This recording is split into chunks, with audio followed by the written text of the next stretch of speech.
नमस्ते, मैं हूं रवींद्र गौतम और आप देख रहे हैं कमोडिटी टुडे। कमोडिटी टुडे में आज हम बात करने जा रहे हैं सुनील अग्रवाल जी से, और ये Pragati edible processing private limited company के चेयरमैन हैं।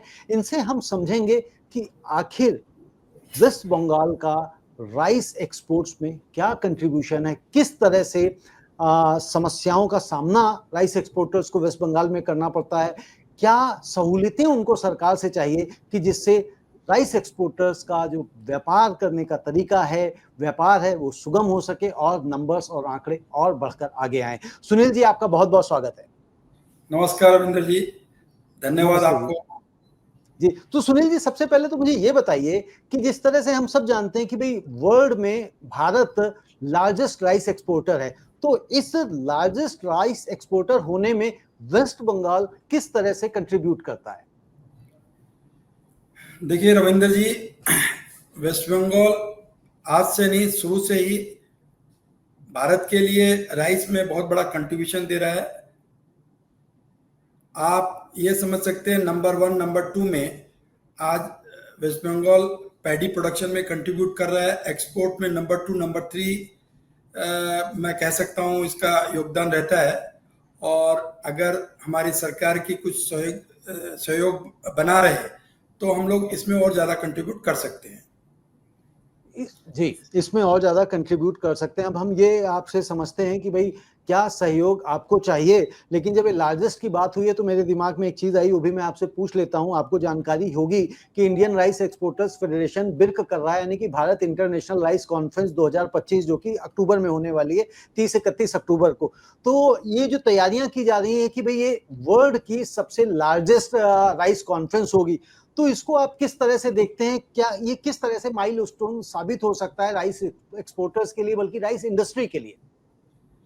देखिए रविंद्र जी, इसके बारे में जब मैं दिल्ली में प्रेम जी से मिला था तो मैंने उनको सुझाव दिया था कि हम लोग थर्ड कंट्री जाते हैं, टीआरटी वगैरह हम लोग का जो भी हुआ आज तक मैंने देखा है सब थर्ड कंट्री में जाते हैं।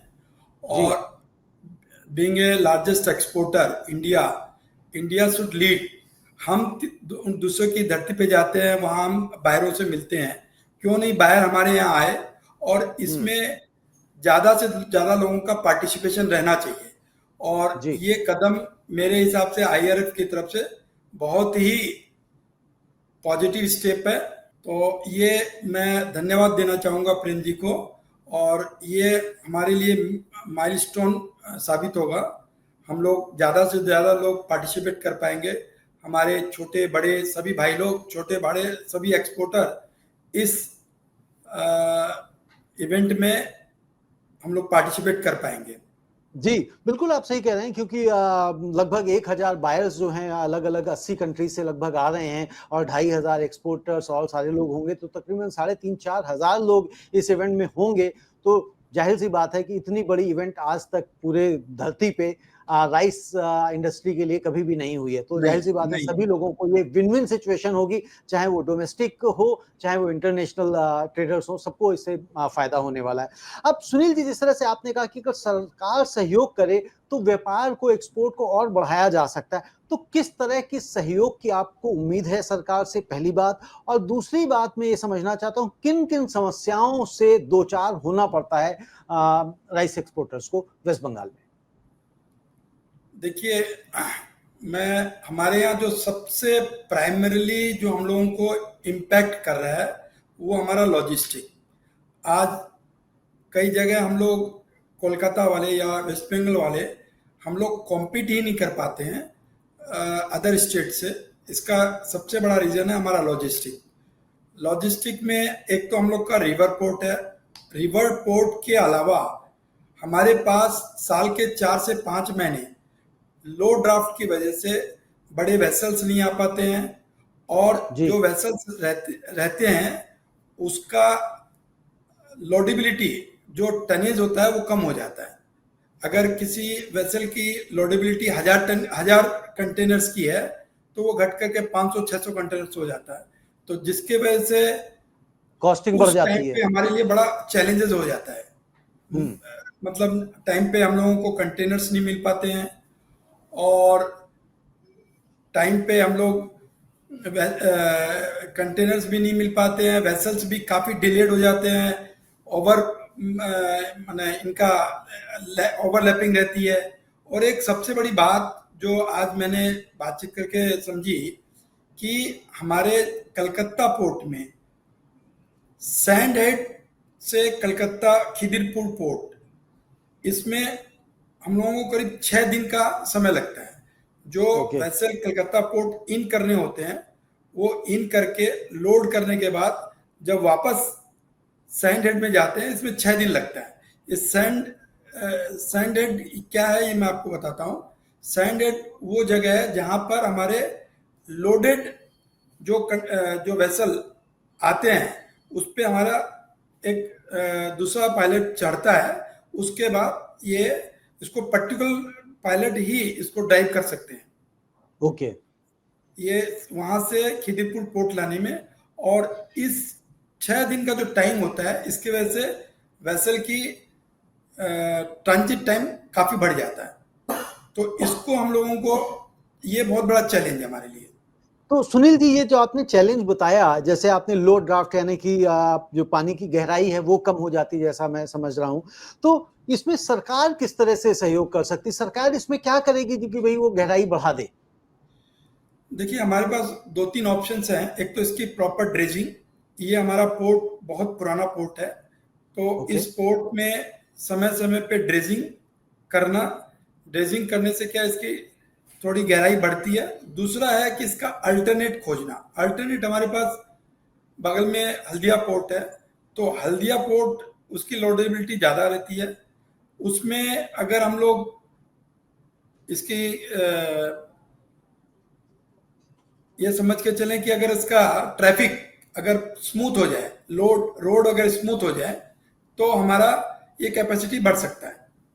जी, लोड स्मूथ होने से कैपेसिटी बढ़ सकता है। एक चीज मैं और देख रहा था कि वेस्ट बंगाल में जो राइस मिलर्स हैं वो मिलिंग बंद कर रहे हैं, कम कर रहे हैं। ये किस तरह का, थोड़ा सा अगर आपके पास तो आंकड़े भी होंगे, आप शेयर कर सकते हैं, क्या बता सकते हैं कि अगर ये मिलर्स, ये मतलब ये खबर सही है तो क्यों है? मिलर्स आखिर क्यों अपने प्लांट को बंद कर रहे हैं? क्या उनको समस्या आ रही है? देखिए रविंद्र जी, हम लोग एक राइस मिलर होने के नाते इस बात को बहुत अच्छे से समझते हैं कि ह्यूमन कंजप्शन कभी कम नहीं होता है। ये अगर हमारे सेल्स कमजोर हो रहे हैं, इसका कोई रीजन ये होगा कि भाई कुछ चावल सस्ता मिल रहा है क्या। हम्म। तो कुछ चावल सस्ता का मतलब आप समझ रहे हो कि हमारा जो पीडीएस का सिस्टम है, वो मैनिपुलेट होकर के बाजार में सस्ते दामों पे चला आता है। उसकी ओके। वजह से चावल का मतलब जो गरीब तबके के लोग हैं या मीडियम तबके के लोग हैं, उनका जो है फूड हैबिट चेंज हो जाता है। वो उन चावलों को प्रेफर करते हैं क्योंकि वो बहुत सस्ते दामों में मिल जाता है।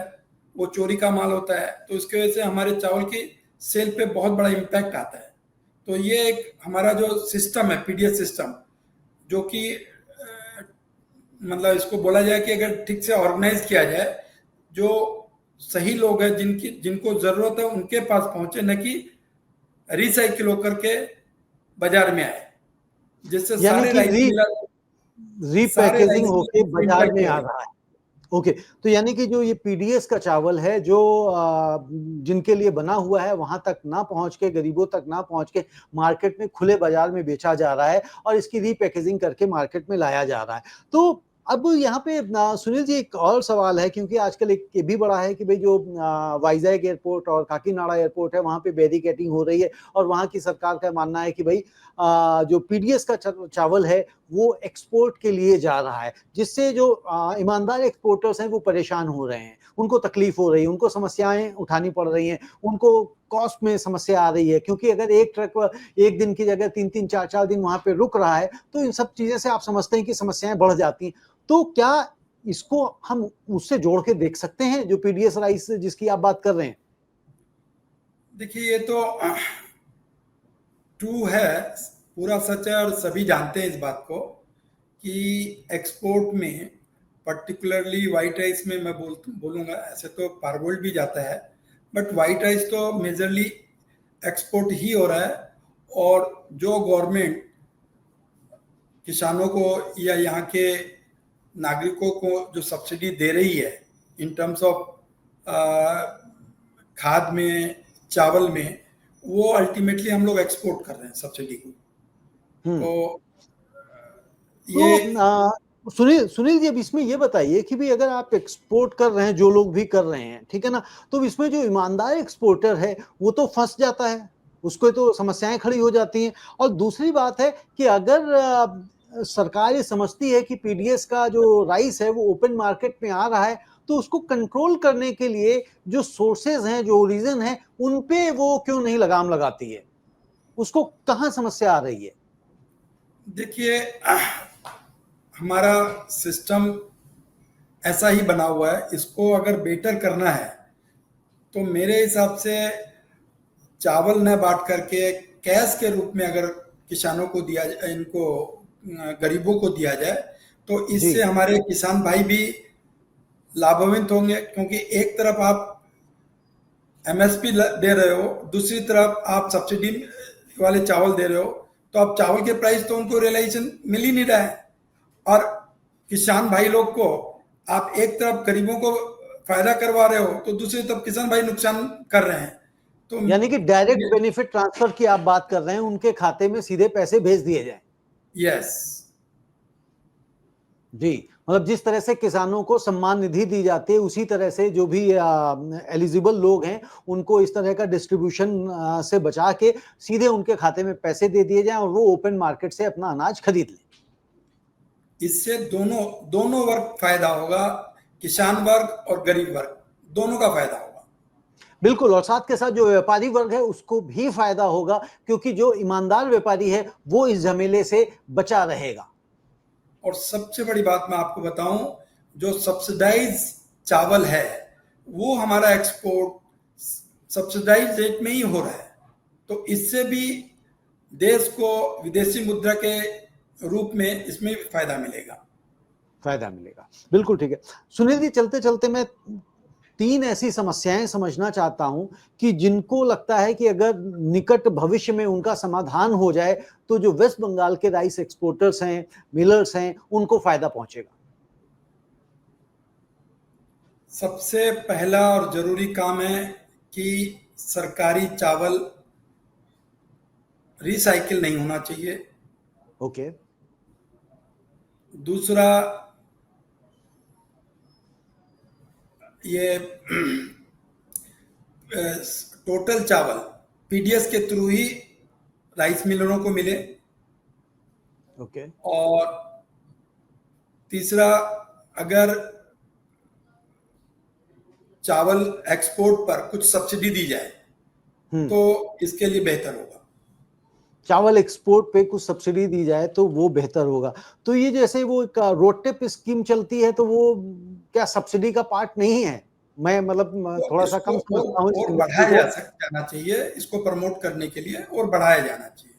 और बढ़ाया जाना चाहिए, यानी कि जो सब्सिडी फिलहाल अभी है उसको और बढ़ाया जाना चाहिए। यस। जी, तो सुनील जी, बहुत बहुत धन्यवाद आपका, जो आपने हमारे साथ जुड़े और चर्चा करी। और मैं समझता हूं कि ये बातें जो आपकी हैं सरकार तक पहुंचेंगी और सरकार इस पे कोई ना कोई ऐसा कदम उठाए जिससे जो राइस एक्सपोर्टर्स हैं, राइस मिलर्स हैं, जो भी इससे जुड़े हुए, इस इंडस्ट्री से जुड़े हुए बिजनेसमैन हैं, उनको लाभ पहुंचे। और आप लोगों के भी यदि कोई सवाल हैं, कोई समस्याएं हैं राइस इंडस्ट्री से लेकर जुड़ी हुई, तो आप हमें लिख सकते हैं media@iref.net पे, और हम आपके मुद्दों को इस प्लेटफॉर्म के मार्फत उठाएंगे। सुनील जी, एक बार आपका फिर से बहुत बहुत धन्यवाद। धन्यवाद।